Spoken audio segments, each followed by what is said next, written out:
하나님 말씀. 자, 우리 누가복음 1장 26절에서 35절입니다.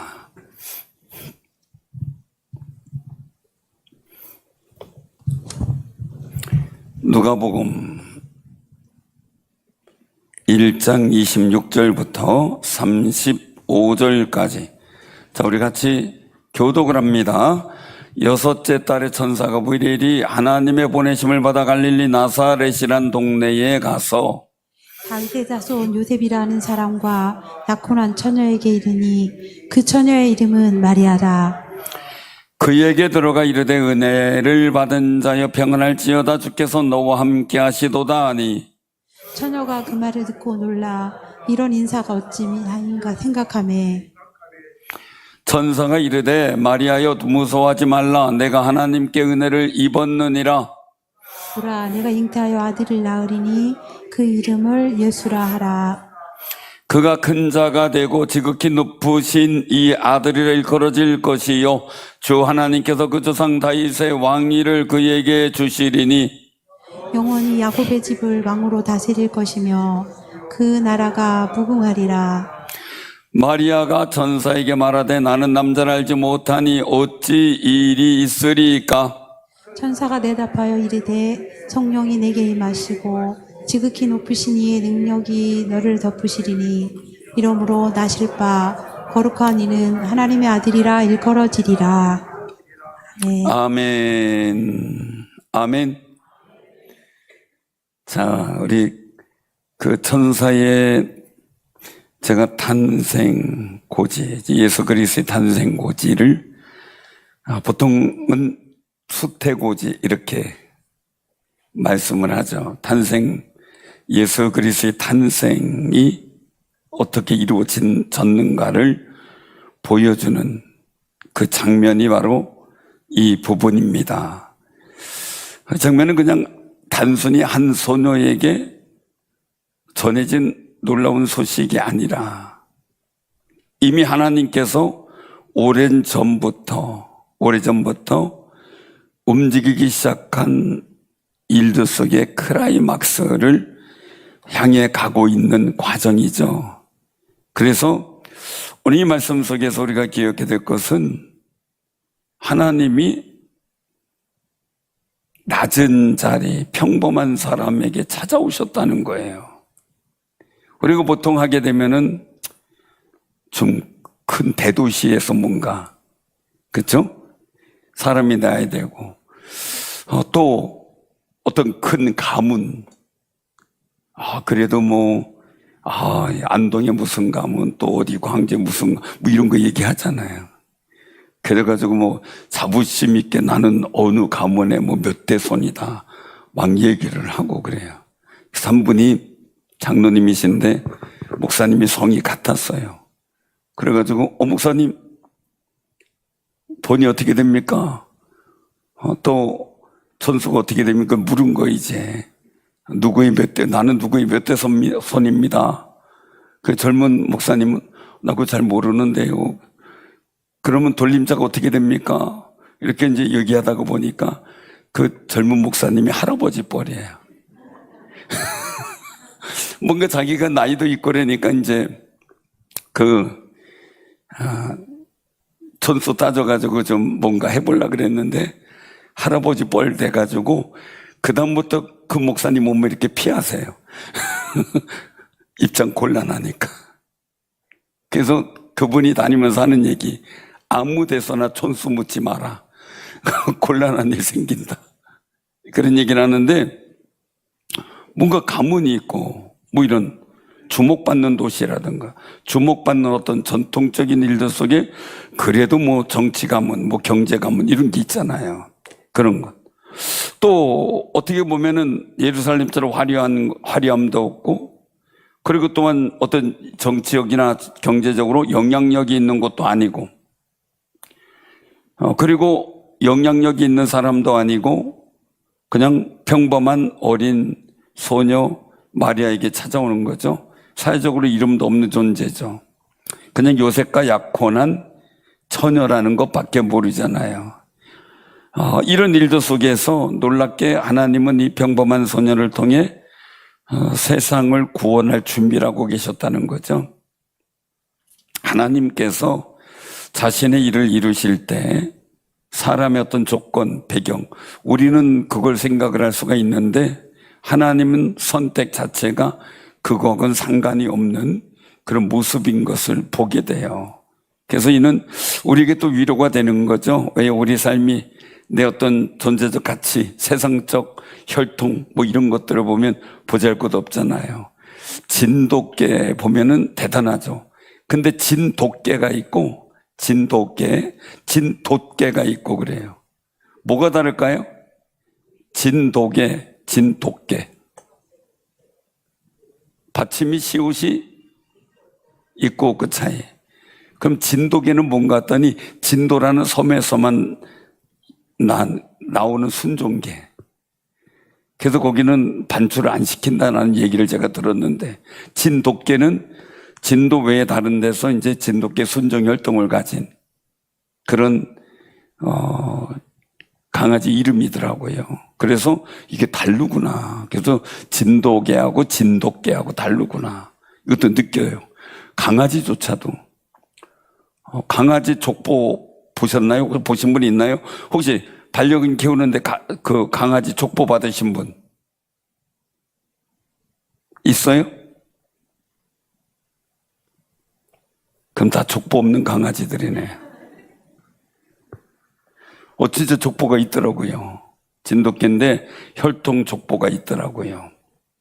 근데 여러분들 이런 일들 속에서요, 보잘것없거나 능력이 부족해 보일지라도 하나님은 기꺼이 자신의 뜻을 위해서 낮고 작은 자도 사용하신다라는 거예요. 그래서 하나님이 우리를 부르신 것은 특별해서 부른 게 아니라 우리 연약함이 인정될 때 오히려 우리를 부르시고 더 큰 일을 하게 하신다는 거죠. 그래서 우리 꼭 기억하시기 바랍니다. 나 같은 사람도 사용하고 계시고 불러서 역사하시는 하나님의 은혜를 우리가 기억하시기를 바랍니다. 자, 그런데 오늘 여기서 말씀 속에 보면 그래서 그에게 은혜를 입은 자여 두려워하지 말라라는 말씀을 하고 있어요. 우리는 은혜를 입은 자여, 오늘 27절에 보면 은혜를 28절이네요. 은혜를 받은 자여 평안할지어다 라고 말씀하시는 그런 일들을 보게 되죠. 사랑하는 성도님들, 이 평안하다라는 얘기는 뭡니까? 두려워하지 말라라는, 놀라지 말라라는 그 말씀과도 이제 상통하는 그런 뜻이죠. 근데 은혜라고 얘기를 했지만 은혜처럼 안 보일 때가 많아요. 그렇죠? 이 천사가 마리아에게 나타난 것은 은혜처럼 보이지만 마리아에게는 은혜가 아닐 수가 있어요. 여러분들도 은혜스럽지 않게 여겨지는 일들이 얼마나 많아요. 그런데 그게 내게 복이라는 사실을 인정하고 깨닫는 사람은 또 얼마나 될까라는 생각을 해보죠.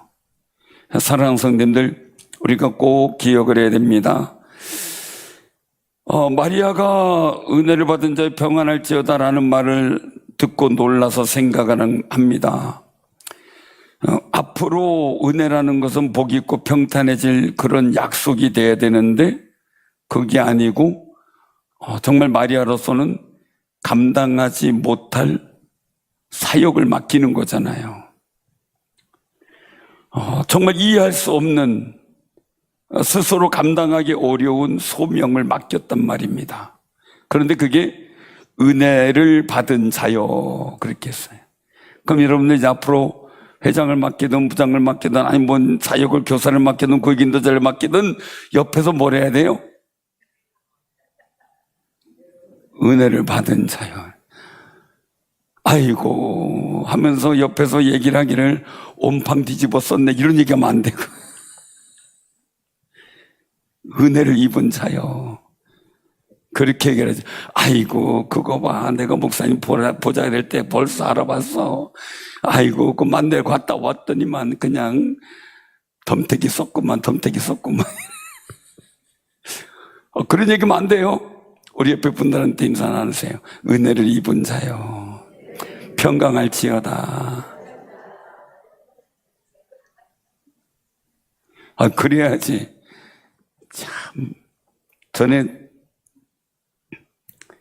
그 집회를 할 때인데 그분이 기도원에 왔는데 막 금목걸이에다가, 금도 막 순금 목걸이 굵은 거에다가 막 팔에도 막 지렁지렁하고 귀에도 다 금이에요. 게다가 기도해 주다가 그랬어요. 아니, 그런 거 무겁지도 않아요. 하나님께 업무려 버리지 이렇게 무겁게 달고 다니냐고. 그 위험할 수도 있어요. 근데 이제 그랬더니 기도해 주다가 그 옆에 친구가 한 명이 왔어요. 그분이 하는 얘기가 뭐라고 했냐면, 거봐 왜 그거 갖고 와서 네 집에 두고 오라 그랬잖아.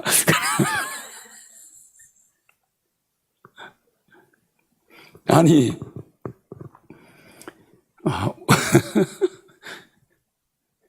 그 얘기를 하니까 그분이 하는 얘기가 당황스러워 하면서, 누가 이럴 줄 알았나?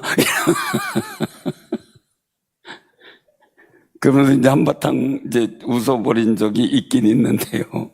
중요한 것은요, 우리가 삶의 자리에서 주변에서 어떻게 이기느냐가 중요해요.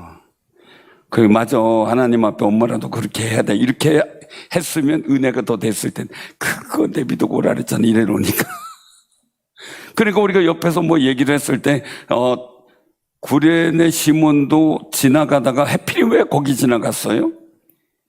예수님이 죄인인 걸로 알고 십자가를 지고 가는 그 광경을 구경하러 갔다가 로마 군사의 창끝이 자기를 향하리라고는 생각을 못 했잖아요.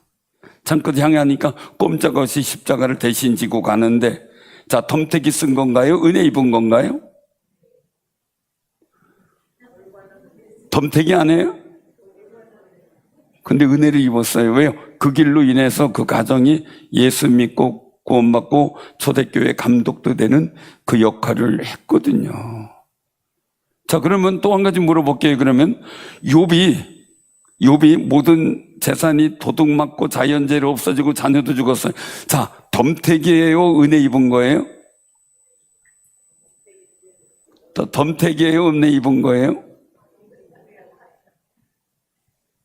아니, 물어볼게요. 덤태기에 은혜 입은 거예요?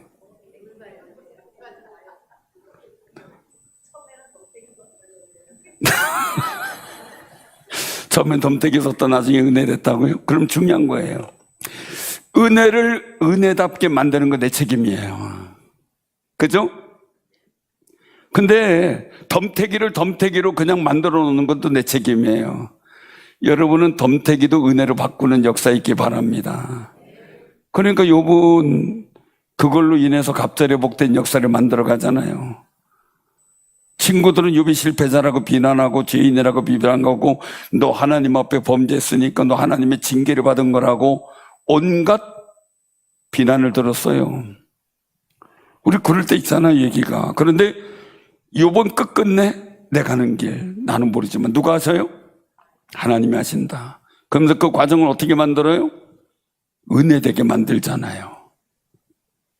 갑절에 복된 역사가. 그러니까 여러분들의 삶의 자리에 당한 일들과 여건들이 그게 중요한 게 아니라 그 속에서 움직이시는 하나님의 역사를 보고 내 스스로 그 속에 은혜로 만드는 아름다운 역할을 해야 돼요.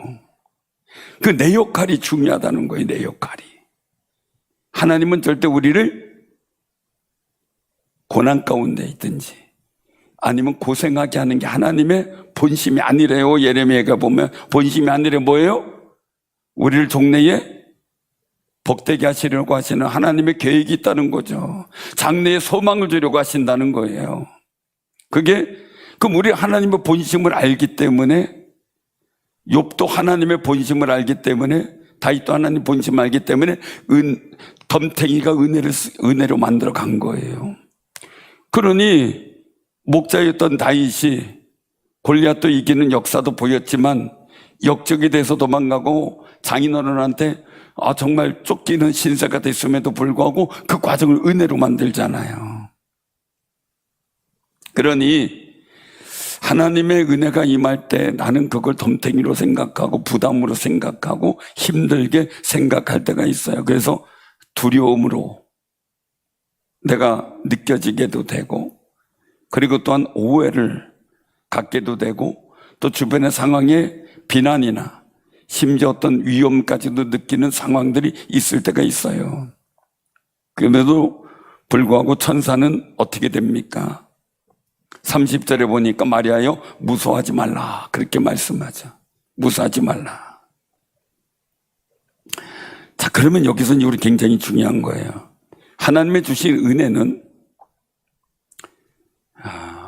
복된 역사를 이룬다라는 그 관점이 있지만 중요한 건 우리 삶을 하나님의 구속사의 역사 속으로 불러들여요. 그 가만히 있는 평범한 마리아예요. 그런데 하나님의 구속사의 일들이 예수 그리스도의 탄생의 일들이 이루어져야 되니까 그 역사 속에 마리아를 불러들이고 있어요. 불러들여요. 자, 그래서 이 스스로 불러들이는데 마리아가 능동적으로 대처하길 바라는 거죠. 부정적으로 억지로가 아니라 스스로 능동적으로. 어떤 고백이 있기까지요? 오늘 여기서 말씀하시는 37절이에요. 그 38절 같이 한번 봉독해. 시작. 마리아가 이르되 주의 여종이오니 말씀대로 내게 이루어지이다 하매 천사가 떠나 가니라. 아멘. 아멘. 중요한 거죠. 굉장히 중요한 거는요,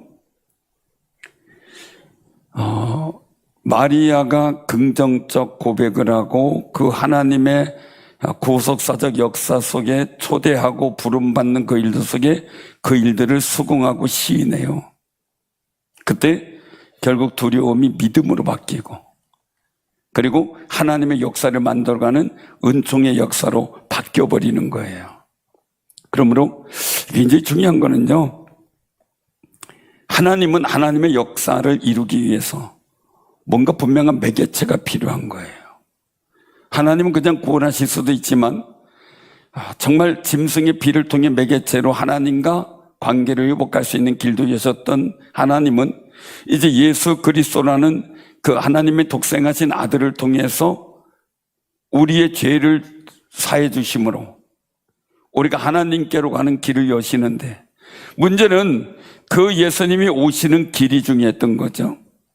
그러니 하나님은 마리아라고 하는 사람을, 소녀를 통해서 하나님의 거룩한 구원의 역사를 이루는 예수 그리스도의 탄생을 위한 수태고지가 이루어지는 거예요. 부담스럽고 힘들었던 일이지만, 왜요? 보면은 말씀하고 있는, 나는 첫째 어려움이 뭡니까?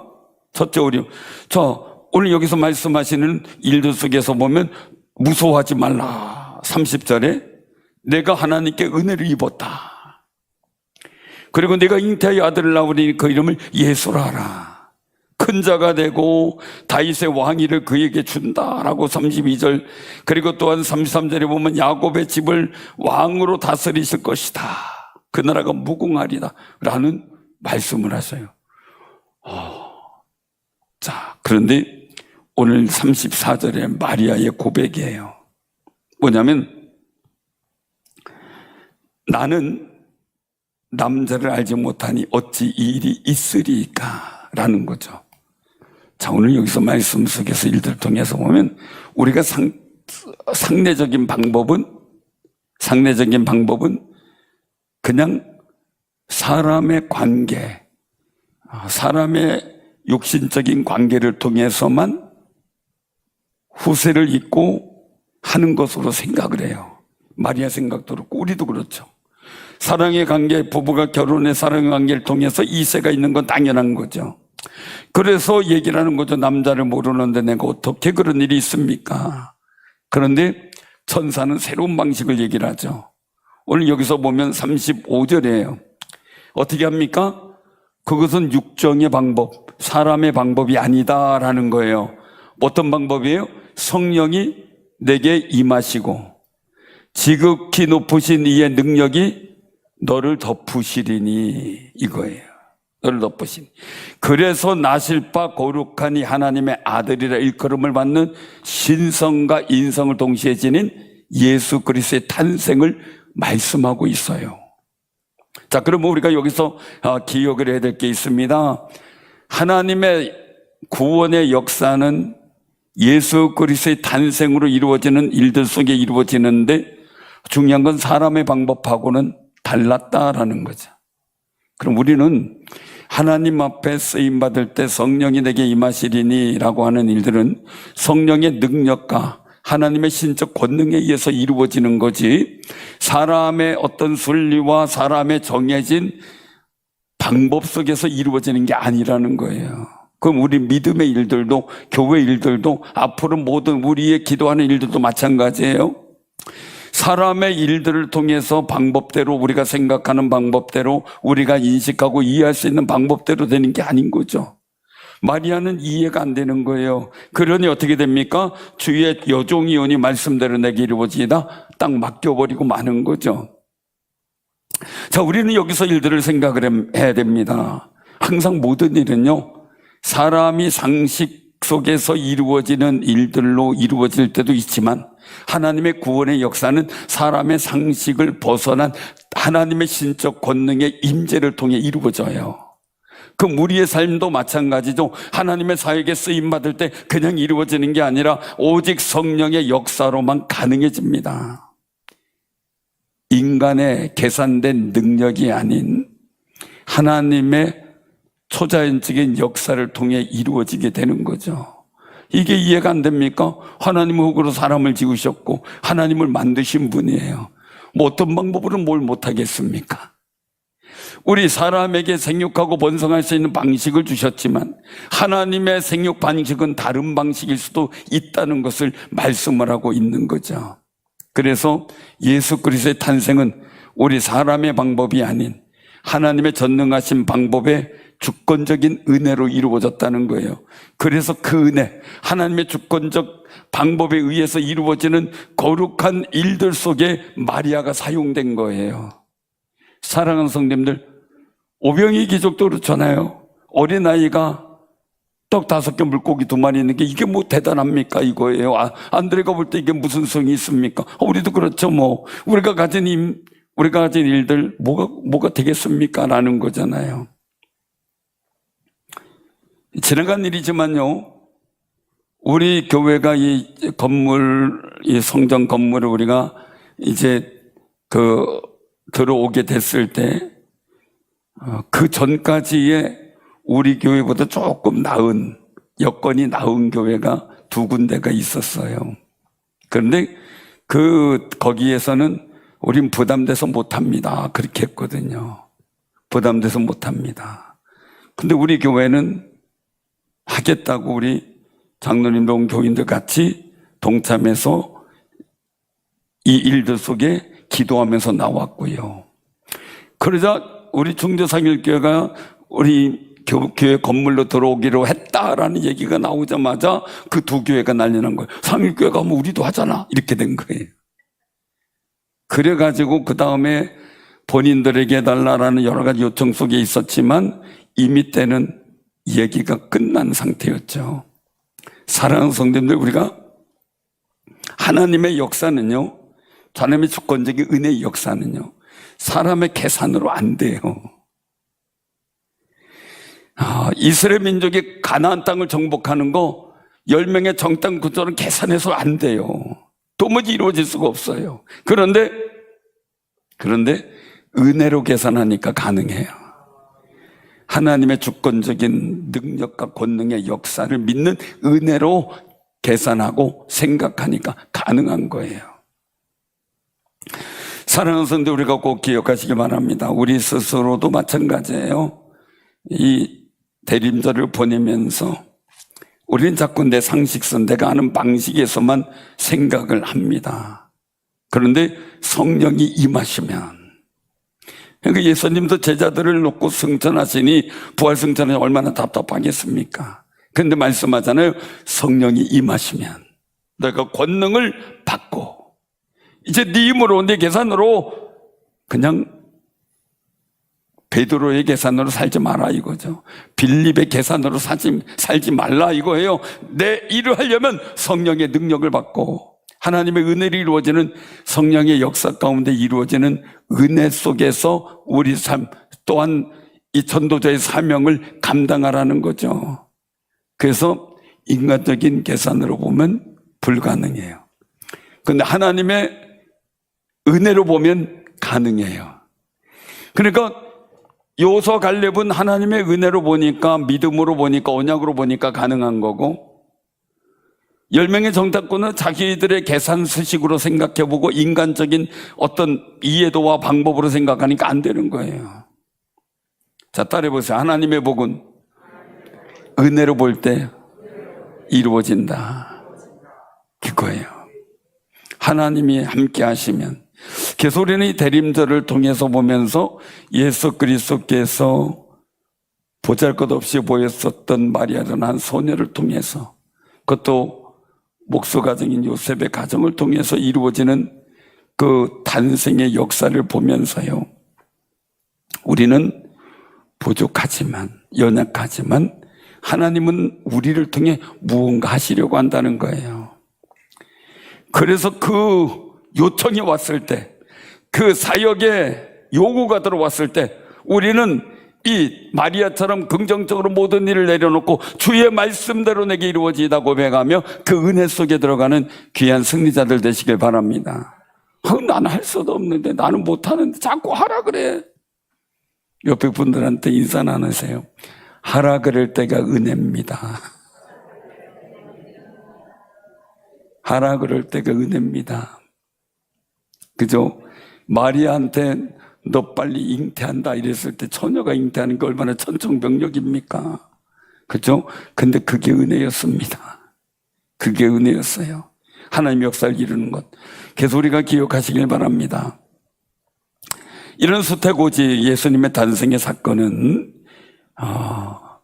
2000년 전에 한 마을에서 있었던 과거적 역사로만 보면 안 됩니다. 오늘날도 하나님이 어떻게 우리와 함께 일하시는지를 보여주는 영적 영원한 원리입니다. 그래서 지금도 하나님은 평범하게 보이고 때로는 무능해 보여도 하나님의 거룩한 역사를 이루기 위해 성령을 부어주시고 은혜를 베푸십니다. 그 은혜가 여러분들에게 임할 줄로 믿습니다. 근데 그 은혜가 때로는 나를 불안하고 답답하게 하고 나를 정말 내가 능력 없는 사람처럼 내 존재감의 가치가 떨어지는 것처럼 느껴질 때가 있어. 두려움으로 바뀔 때가 있습니다. 두렵고 내가 어떻게 속상해하고 답답해하고 합니다. 그런데 하나님의 주시는 은혜를 받으면 두려움이 믿음으로 바뀝니다. 할 수 있거든이 무슨 말이냐, 믿는 자에게 능치 못함이 없느니라는 말씀처럼 내가 믿음으로 할 수 있다는 용기가 생깁니다. 그러니 다윗도, 양치기했던 다윗도 골리앗을 보고 달려나갈 수 있는 용기가 생긴 것이 뭡니까? 왜 안 두려웠겠습니까? 왜 그 우렁찬 골리앗의 소리가 왜 가슴 떨리지 않겠습니까? 그런데 그 불안 속에서 하나님의 은혜, 지금까지도 하나님 내게 이런 은혜 베푸셨어. 나한테 곰 속에서도 새끼 양을 건져낼 수 있었고 사자가 와도 싸워서 이기게 할 수 있도록 나를 지켜주셨어. 그러니까 두려움이 믿음으로 바뀌는 겁니다. 그러니 정말 구원의 변화는 인간의 능력 속에서 이루어지는 게 아니라 성령의 덮음, 성령의 거룩한 임재, 성령의 덮음을 통해서 이루어지는데 오늘 여기서 말씀하고 있는 거죠. 한번 여기 말씀을 다시 한번 봉독합니다. 이 35절입니다. 35절 시작. 전사가 대답하여 이르되 성령이 내게 임하시고 지극히 높으신 이의 능력이 너를 덮으시리니 이러므로 났을 바 거룩한 이는 하나님의 아들의 일컬음을 받으리라. 일컬어지리라. 높으신 이의 능력이 너를 덮으시리니 주여 우리에게 은혜로 덮어주옵소서. 그 은혜를 받기 위해서 마리아의 고백은 말씀대로 내게 이루어지이다. 나는 주의 계집종입니다. 고백하면서 자신을 맡겨버렸습니다. 오늘날 우리의 모든 삶 속에 하나님의 은혜를 받은 사람으로서 평안을 누리되 때론 두려울 수 있어요. 무서울 수 있어요. 그러나 그 속에서 성령의 은혜가 덧입기를 바라는 소망 속에 하나님의 구원의 역사에 중요한 역할을 하는 믿음의 승리자들 다 되기를 주님의 이름으로 축원합니다.